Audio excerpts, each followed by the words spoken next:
ایک علامہ وحید الدین خان صاحب ہیں انڈیا کے، 90+ ان کی ایج ہے، انہوں نے کتاب لکھی ہے اسلام دور جدید کا خالق، اسی ٹاپک کو ایڈریس کیا، کمال کی کتاب ہے وہ، اور پڑھنے سے تعلق رکھتی ہے، آپ گوگل سے اس کا PDF بھی ڈاؤن لوڈ کر سکتے ہیں، چھوٹی سی کتاب ہے۔ تو انگلش میں بھی ایک کتاب لکھی ہے گاڈ رائزز، خدا ابھرتا ہے۔ خدا پھر جو ابھرا ہے نا جی قرآن کے ذریعے، خدا کو تو خیر مخلوق کی ضرورت نہیں ہے، لیکن مخلوقات نے جو تماشا بنایا ہوا تھا نا، اس تماشے کو ہمیشہ کے لیے اللہ تعالیٰ نے اپنے پیغمبر امام اعظم سیدنا و مولانا محمد رسول اللہ صلی اللہ علیہ وآلہ وسلم کے ذریعے شرک کا خاتمہ کر کے قیامت تک کے لیے جو دین اسٹیبلش کیا اس کتاب کے ذریعے۔ اب یہ کتاب قیامت تک نبی الاسلام کا معجزہ ہے۔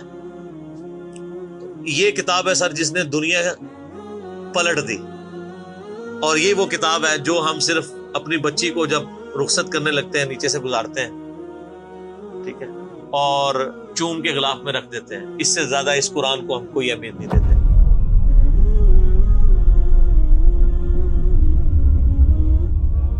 حالانکہ یہ قرآن اس لیے نازل ہی نہیں ہوا ہوا، یہ تو ہماری کتاب زندگی ہے، لیکن ماشاءاللہ ایسی سازش اسلام کے خلاف کی ہے، کافروں نے نہیں، مسلمانوں نے پوری نیک نیتی کے ساتھ جنازہ نکالا دین کا، اور ایک سلوگن دے دیا قرآن نہیں ڈائریکٹ پڑھنا گمراہ ہو جاؤ گے، قرآن میں بڑی بڑی مشکل چیزیں ہیں، اس کو ہاتھ نہیں لگانا۔ یہ یہودی بات کرتے تو ہم کہتے ہیں یہ اللہ کے دشمن ہے، مسلمان کہہ رہے ہیں ہم کہہ رہے ہیں بالکل صحیح کہہ رہے ہیں۔ وہ میرا کلپ آیا نا پچھلے، لیکن وہ جو ایک مولوی نے کہا ہے تو وہ اسلام 360 کے اوپر جو اس نے حملہ کیا ہے، تو میرا کلپ بھی اس پہ ریکارڈ ہوا ہے۔ تو پہلے تو لوگ کہتے تھے کہ ہم ہی باتیں کرتا ہے، اب تو ویڈیو میں لوگ ریکارڈ کرا رہے ہیں کہ جی قرآن ڈائریکٹ نہیں پڑھنا، آپ گمراہ ہو جائیں۔ اچھا آج تک آپ نے کبھی نہیں سنا یہ کہیں کہ فلاں مولوی کی کتاب ڈائریکٹ نہیں پڑھنی، آپ گمراہ ہو جائیں گے؟ یعنی مولوی کڈا سیاڑا ہے کہ اس کو طریقہ پتا ہے کہ میں نے بات کیسے سمجھانی ہے، اور اس کو ایسی کتاب لکھنی بھی آتی ہے جو گمراہ نہ کرے، اور اللہ کو ایسی کتاب نہیں دینی آئی کہ جو گمراہ ہونے سے بچا لے۔ قرآن میں کہاں ہے کہ یہ گمراہ کرتا ہے؟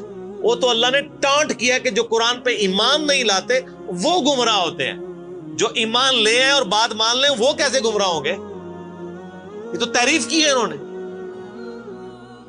تو اس کتاب نے جناب دنیا کی کایا کلب کی ہے، اور اس کا ٹیسٹ آپ تبھی فیل کر سکتے ہیں جب آپ عربی جانتے ہو تھوڑی بہت، یا پھر اگر آپ نے اردو میں ٹیسٹ لینا ہے تو آپ مولانا مودودی رحمہ اللہ کا ترجمہ پڑھیں، وہ اسی سوز و گداز کو ٹرانسلیٹ کرتا ہے اردو کے اندر۔ میں نے ابھی تک کسی اور بندے کے ترجمے کو نہیں دیکھا کہ جو ترجمے بڑے لوگوں نے کیا، احمد بریلوی صاحب نے، شریف تھانوی صاحب نے، ان دونوں کے ترجمے تو ویسے ہی وقت کے ساتھ ختم ہو گئے اس لحاظ سے کہ اس میں تو کئی الفاظ جو ہیں وہ پرانی اردو کے ہیں، ہمارے نئے بچوں کو تو سمجھ نہیں آتی یہ لکھا کیا ہوا ہے۔ ہم نے کئی سنگتیں ہلاک کر دی۔ سنگتیں پتہ کسے کہتے ہیں؟ نہیں پتا۔ کئی امتیں، انہوں نے امت کا ترجمہ سنگت کیا، اس زمانے میں وہ چلتا تھا، ٹھیک ہے۔ آج کل اگر آپ اعلیٰ حضرت کا یہ ترجمہ رکھے تو لوگوں کو نہیں سمجھ آئے، لیکن مودودی صاحب نے چونکہ لیٹسٹ اردو میں ترجمہ کیا اور پھر وہ سوز و گداز ٹرانسفر کیا۔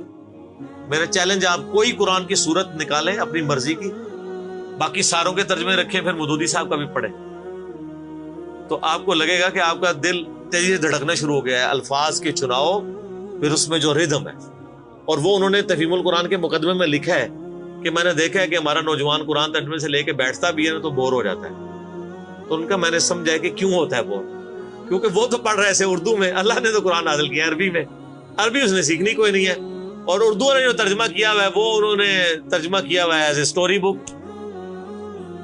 یہ تو کتاب زندگی ہے، یہ تو زندہ کتاب ہے، بلکہ مسلمانوں کی زندگی کا سبب ہے۔ صحیح مسلم میں حدیث ہے اللہ اس کتاب کی وجہ سے قوموں کو عروج دے گا، اور اس کتاب کی وجہ سے لوگوں کو، امتوں کو زوال دے گا، جس کو ڈاکٹر اقبال نے پھر شعر میں کہا، وہ زمانے میں معزز تھے مسلمان ہو کر اور تم خار ہوئے تارک قرآن ہو کر۔ وہ زمانے میں معزز کون؟ صحابہ، اہل بیت، تابعین، تبع تابعین، اور تم خار ہوئے کون؟ اسی، اور صرف اسی نہیں، ساڑھے بزرگ بھی۔ یہ نہ سمجھیے گا، ظاہر آپ تو ہم کہہ سکتے ہیں نا، ڈاکٹر اقبال کے زمانے میں انڈیا، پاکستان، بنگلہ دیش کے جتنے بابے ہیں زندہ تھے،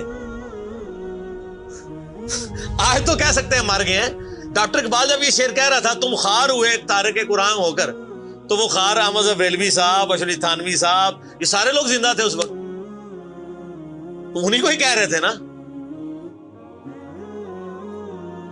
حتیٰ کہ قرآن کے ترجمے کو بھی گناہ سمجھا گیا.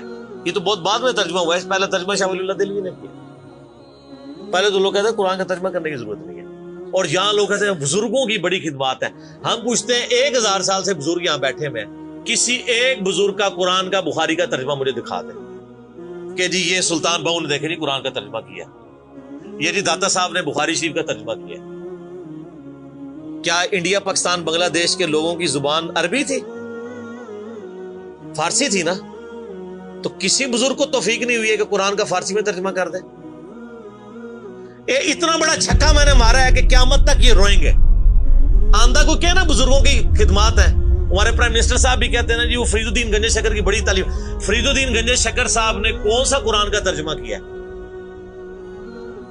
اگر کسی نے قرآن کا ترجمہ ہی نہیں کیا, بخاری مسلم کا ترجمہ ہی نہیں کیا, وہ کیا خدمات کرتا رہے؟ وہ اپنی تعلیمات دیتے رہے. صحیح غلط اس کا فیصلہ ہم نہیں کرتے, وہ تو پھر میں اور طرف چل پڑوں گا. صرف جو خدمات والا ڈونگ رچایا ہوا ہے نا وہ میں آپ کو بتا رہا ہوں.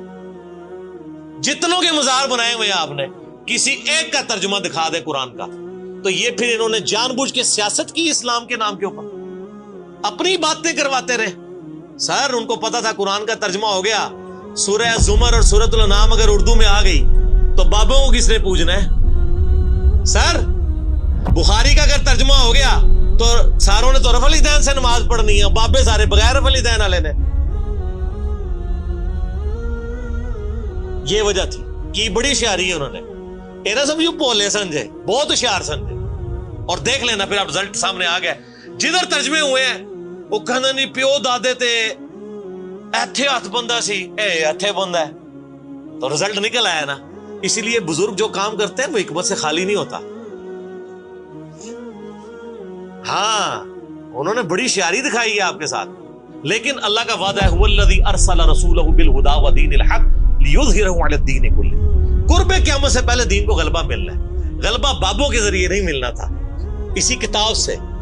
جس کتاب نے پہلے غلبہ دلایا, اب آج دیکھیں بچہ اینڈرائیڈ فون کھولے ہوئے ہے, کوئی آیت آتی ہے ترجمہ پڑھ لیتا ہے. تو سر یہ خدمت تو پھر انہوں نے کی ہے نا اسلام کی. اچھا یہ اینڈرائیڈ فون کس رحمت اللہ علیہ نے بنایا تھا؟ وہ کہتے ہیں بزرگ تے دنیا ہی قلب کر دے سے نگاہ مار کے. وہ بزرگوں نو لے آؤ تے ٹھیپا موبائل نیچے چلا سکتے. آپ مجھے بتائیں میں کسی بزرگ کو قبر سے نکالوں اور اس کو یہ موبائل چلا لے گا؟ آپ کا بچہ چلا لیتا ہے. اور کسی کا اگر اتنا ایمان ہے نا بزرگوں کے اوپر, تو آج والے بزرگوں میں بھی ہے. تو میں نے ان کو بڑی دفعہ مشورہ دیا ہے کہ بزرگ جو جناب دنیا چلا رہے ہیں, تو میں ان کو کہتا ہوں آپ کو بزرگوں کے ساتھ جہاز پہ بٹھاتے ہیں. جب 10 کلومیٹر ہائٹ پہ پہنچ جاتا ہے یہ بوئنگ جہاز, جب پہنچے تو ہم پائلٹ کو کہے تو تے پائی بسم اللہ پڑھ کے تے پیراشوٹ نال کود جا. بزرگ چلان تے جہاز لینڈ کران, وہ کتنے لینڈ ہوئے گا جہاز؟ بزرگاں دے مرید بھی اس جہاز ہی نیچے بیٹھ لگے. جہاں تانوں کہتے ہیں بزرگ دنیا چلا رہے ہیں, ان کو بھی پتا ہے جہاز کو نہیں لینڈ ہونا. اور جو جہاز نہیں لینڈ کرا سکتا, میں کہتا ہوں کسی بزرگ کو آپ لا کے جہاز کے کاکپٹ میں بٹھا دینا, وہ نہیں لینڈ کرا سکتا. ہاں لینڈ کرائے گا اگلے جہاں جا کے, وہ بھی وہ نہیں کرائے گا, خود ہی ہوئے گا. سب کہانی ہے, کہانیوں کا دور ختم ہو چکا, کیونکہ اب ایک نعرہ عام ہے. کون سا؟ کہ نہ میں وابی نہ میں بابی, میں ہوں مسلم علمی کتابی. تو یہ علمی کتابی جب ہم کہتے ہیں تو وہ علم کون سا علم ہوتا ہے, وہ کتاب کون سی کتاب ہوتی ہے؟ یہ اللہ کی کتاب جس پہ ہم بات کر رہے ہیں.